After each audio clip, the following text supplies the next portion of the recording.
Ha estado muy tranquilo últimamente. Incluso, hasta he podido venir a comer de noche sin que pase algo estúpido. ¿Ahora qué putas pasa? Nada, andábamos revisando los comentarios del video anterior y al instante empezó a convulsionar. Déjame ver los comentarios. A la verga, ¿también vos? Mejor me voy a poner a jugar algo, aprovechando que nadie va a usar la compu.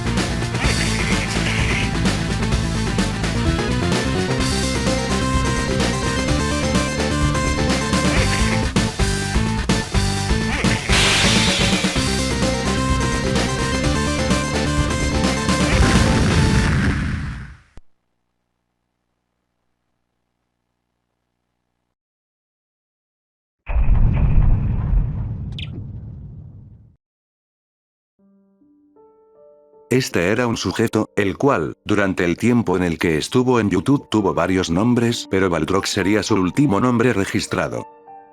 Este creador de contenido se dedicaba a más que todo a la creación de meme animations, las cuales, son animaciones que van ligadas al ritmo de canciones.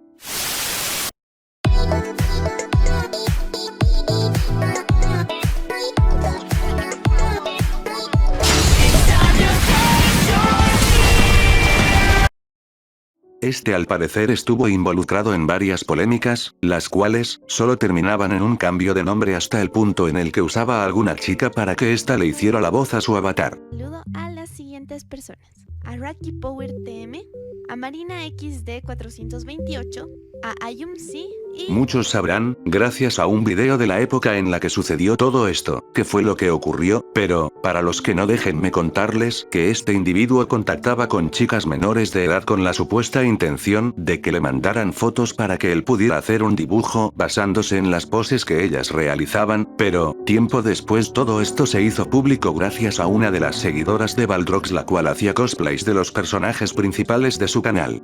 La chica, que llamaremos Peachy, publicaba aquellos cosplays los cuales se le hicieron llegar a Balrog, diciendo que quien se estaba disfrazando de sus personajes era un supuesto chico, así que Balrog decidió contactar directamente con Peachy pidiéndole veracidad de su género, haciendo que ella le mandara nudes, Peachy, resaltando que durante todo esto ella tenía 14 y Balrog 19, aceptó pensando en que así podría complacer a su ídolo.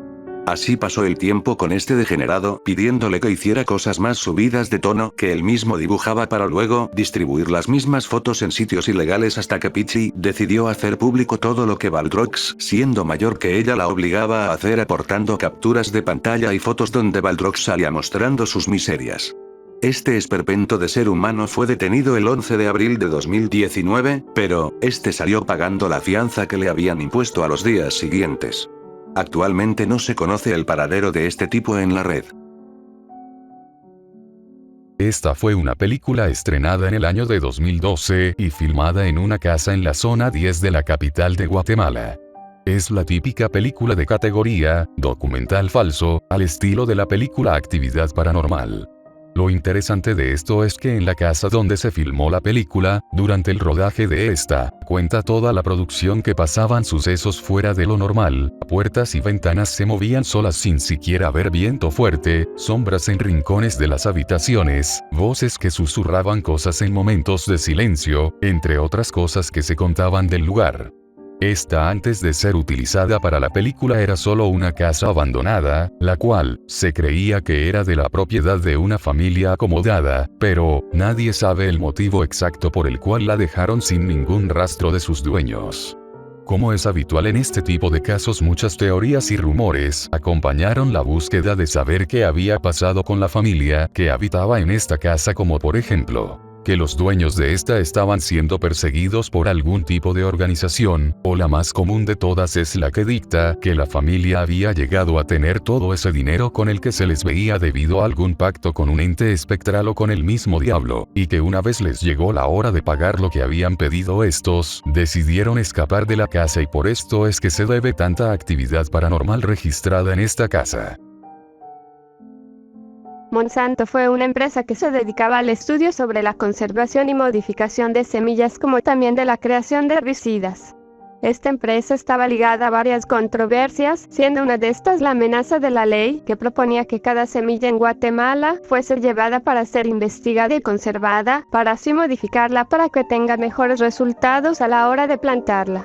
El problema en esto es que pretendían hacer que cada semilla se pudiera registrar como si de derechos de autor se tratase, haciendo que cualquier persona privatizara el uso de cierto tipo de semilla con la excusa de que se trataba de alguna modificación o variación de la semilla original, llevando a pagarle alguna suma de dinero para su uso. Eso hubiese sido un problema gigantesco, ya que la producción y cultivo del país se verían mermadas por el tener que andar pagando los derechos de uso a cualquier persona que se le ocurra decir, por ejemplo, que la semilla de tomate es de su propiedad, debido a que fue el primero en registrarla. Afortunadamente esta ley no fue aprobada y tiempo después la compañía Monsanto terminaría cerrando debido a que fue condenado a pagar $81 millones por efectos cancerígenos del herbicida Roundup. El 6 de julio de 2011, Cristina Sicabiza desaparece de su vivienda, ubicada en el condominio Los Manantiales, en el kilómetro 19.3 en San José Pinula. Un día antes, ella y su esposo, Roberto Barreda, celebraron el cumpleaños de su hijo Robertito. Quienes asistieron a la fiesta afirmaron no encontrar ningún comportamiento extraño en la pareja y que, en apariencia, denotaban una actitud amorosa y feliz. Ese día fue la última vez que familiares y amigos vieron a Cristina. Es así como se relata la historia de este caso, el cual lleva hasta la fecha de subida de este video 12 años sin ser resuelto. Ese día Roberto Barreda llamó a la policía debido a que supuestamente habían secuestrado a su esposa, luego Roberto intentó escapar del país junto a sus hijos. Pero tiempo después, en 2013, fue detenido ya que era uno de los principales sospechosos de la desaparición de Cristina. Cuando los policías llegaron a la vivienda, encontraron manchas de sangre de ambos cónyuges en la escena del crimen. Intentaron interrogar a la señora de la limpieza de la casa, pero esta se negaba a dar testimonios sobre lo ocurrido, así que fue arrestada y tomada como cómplice, pero no fue hasta que la habían encerrado que decidió hablar diciendo que Roberto había matado a su esposa. Tras la captura de Roberto, se declararía inocente alegando que su esposa aún estaba viva y que sin cuerpo no hay pruebas en su contra. Este caso indignó a todo el país, alegando que esto se trataba de un caso de abuso doméstico. Aún hoy en día se sigue buscando el cuerpo de Cristina, pero no hay rastro de ella todavía. Por el momento todas las pruebas arrojan a que su esposo Roberto fue quien la mató y escondió su cuerpo, pero sin poder encontrar el cadáver no se puede dictar una sentencia ante esta persona, la cual mantiene que no es culpable. Este fue un video que dio mucho de qué hablar en la época que salió a la luz, ya que en Rodrigo Rosenberg dice lo siguiente. Buenas tardes, mi nombre es Rodrigo Rosenberg Marzano y lamentablemente si usted está en este momento oyendo y viendo este mensaje es porque fui asesinado por el señor presidente Álvaro Colón con la ayuda de don Gustavo Lejos y del señor Gregorio Valdés. La razón de por qué estoy muerto al momento que ustedes verán este mensaje es única y exclusivamente porque hasta el último momento fui abogado del señor Khalil Musa y de su hija Marjorie Musa, a los cuales fueron cobardemente asesinados por el señor presidente Álvaro Colón, con el consentimiento pleno de su esposa Sandra de Colón y con la ayuda de Gregorio Valdés y Gustavo Lejos. La historia al final es una historia como la que hemos vivido demasiado en Guatemala. Es la misma historia que hemos estado oyendo y repitiendo en los últimos años. Así es como acusa al presidente de aquel tiempo Álvaro Colón de su muerte, debido a que Rosenberg fue el abogado de Khalil Musa y su hija, los cuales habían sido asesinados por un grupo de sicarios. Rosenberg afirma tener documentos los cuales incriminan al expresidente Colón sobre el asesinato de su cliente, debido a que al parecer tenía roces con Colón y lo querían muerto junto a su abogado. Rodrigo Rosenberg, a pocas cuadras de su casa, en la zona 14, a eso de las 9:30 de la mañana, y en un carril auxiliar de la Avenida de las Américas, a un costado del monumento al Papa Juan Pablo II, fue atacado por hombres que lo seguían en vehículos. Uno de estos le dio un balazo en el rostro y 2 en el cuerpo. A pesar de lo controversial expuesto en el video de Rosenberg, el expresidente y los demás mencionados salieron indemnes de tales acusaciones. La minería San Rafael se trata de una filial, o sea, una empresa que es controlada por otra, la cual es Newmont. Este punto trata sobre los estragos que han dejado los actos tomados por esta minería, los cuales han sido el mermar y contaminar gravemente el agua de algunos sectores y pueblos cercanos de sus obras. Otros han sido la destrucción de las viviendas de los habitantes de aquellos sectores debido a los temblores que provocan las maquinarias de extracción de minerales. Podría mencionar también la explotación laboral que sufren todas aquellas personas las cuales trabajan en puestos bajos al hacerlos trabajar por jornadas altas por una mísera paga. De esto y mucho más podría hablar sobre esta empresa y su subsidiaria Newmont, debido a que, como muchas empresas multimillonarias, esconden sus actos poco favorables para el público, pero pensaré en hacerle un video aparte como con lo de Rigoberta Menchú.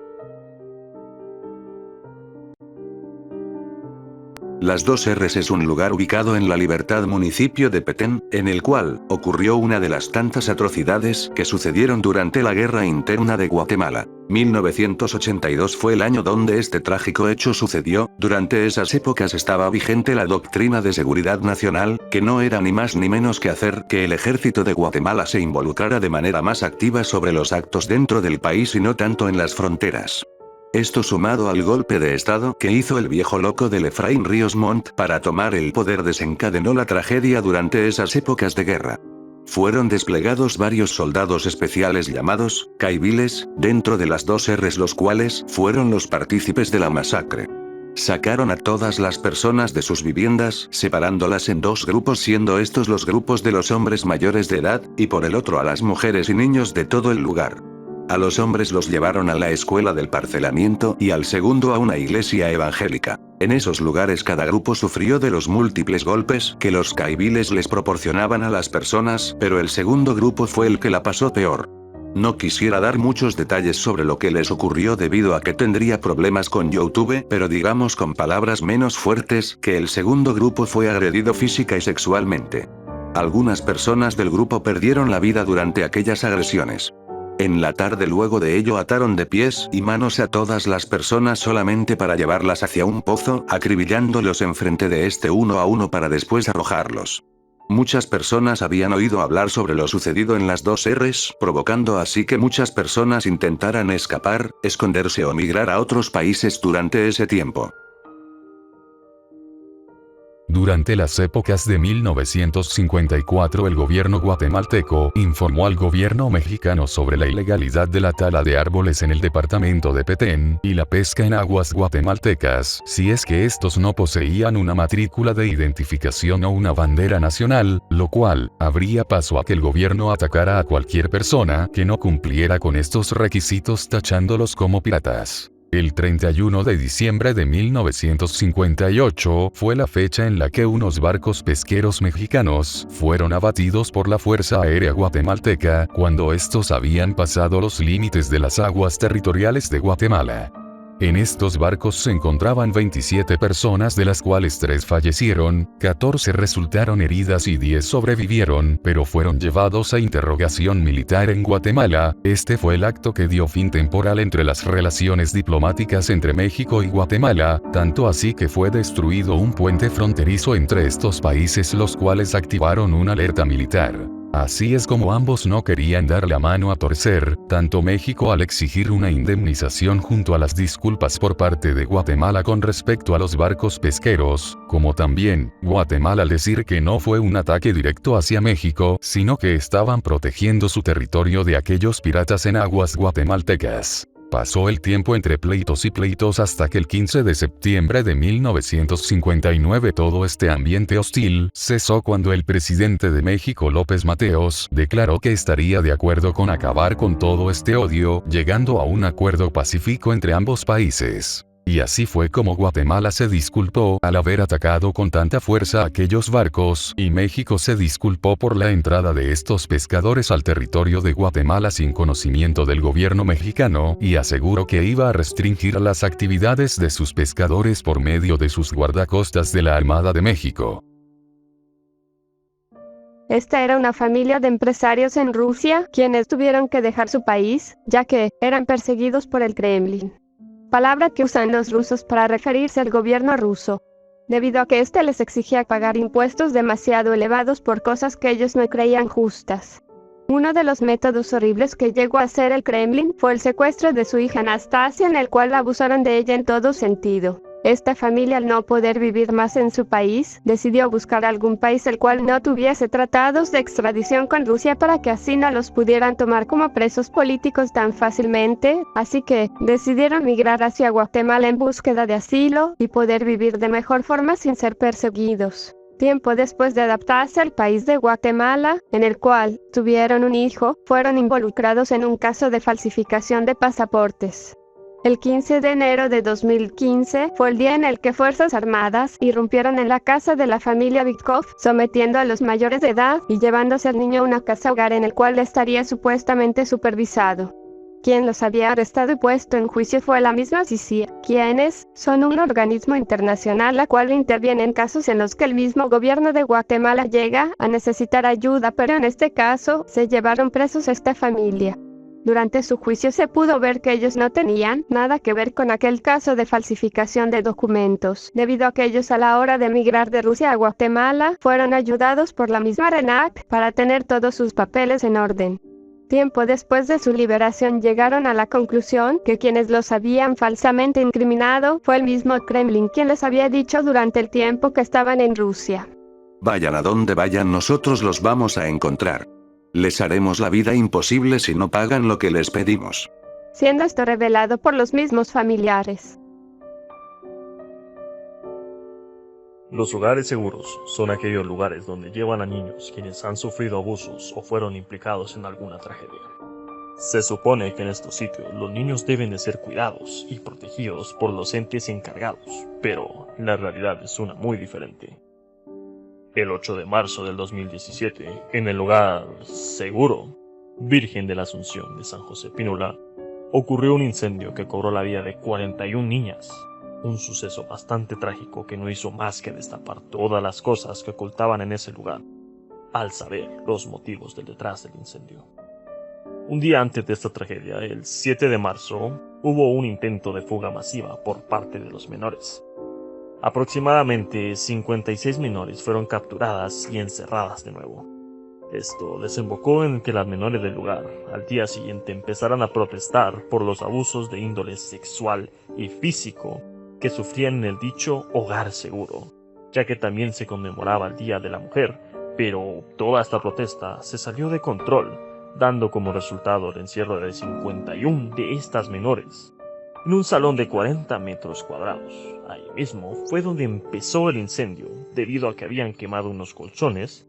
Estas intentaron escapar del salón, pero al estar cerradas con llave, no pudieron hacer más que golpear las puertas y gritar desesperadamente. Lucinda Marroquín, quien era una de las encargadas del lugar, poseía las llaves para poder sacarlas, pero está decidido a esperar unos 9 minutos para poder abrir. Uno de los agentes, quienes la acompañaban, llegaron a contar que durante el incendio ella solo llegó a decir que mueran estas hijas de la gran puta. Tras el arresto de la encargada, es como varios menores pudieron sacar a la luz todo lo que vivían dentro de este sitio. Más de 600 menores eran completamente abusadas de muchas formas, cada una peor que la otra, lo cual prefiero ahorrarme unos detalles para no tener problemas con YouTube. Pero créanme que era inhumano el trato que tenían en ese lugar. Como este suceso, hubo otros más en hogares supuestamente seguros, lo cual deja muy mal parado lo del gobierno, a falta de interés para solucionar todo este tipo de problemas.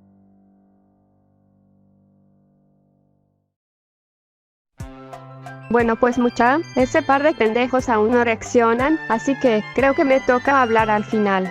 Les agradecemos de todo corazón que hayan visto el video hasta el final. Si aún quieren ver que sigue en el iceberg, entonces les recomiendo esperar a que Alan no se distraiga jugando CSGO, Isaac, o algún otro juego que tenga en la compu. Sin más que decir, se despide Raichuca y tengan paciencia para la próxima. Adiós mis patojos.